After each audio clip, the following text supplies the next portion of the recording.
2026-yilda qurilish qilmoqchi bo'lgan obunachilarimiz uchun qadrdonlar, beton quyish, steyashka quyish narxlarini yoritib beramiz. Ko'rib turibsizlar, 9 yillik tajribaga ustakalarimiz Bog'dod tumaniga kottejga betonni quyib berishyapti ekan. Kimga shunaqangi xizmatlar kerak bo'lsa, vodiy bo'yicha aloqaga chiqaverasizlar.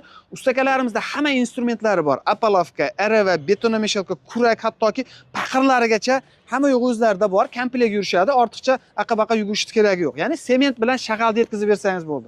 Sement quyish 1 metri, mana bu tagidagi poddushkasi 60 ming so'm ekan, tepadagisi esa 50 ming so'm ekan. Setkasi, ya'ni armatura setkasi alohida bo'ladi. Agarda steyashka quydirmoqchi bo'lsangiz, qadrdonlar, 1 kvadratni zasipkasiga qarab turib 25 mingdan boshlanar ekan, bu yoq o'sha 40 ming so'mgacha ekan.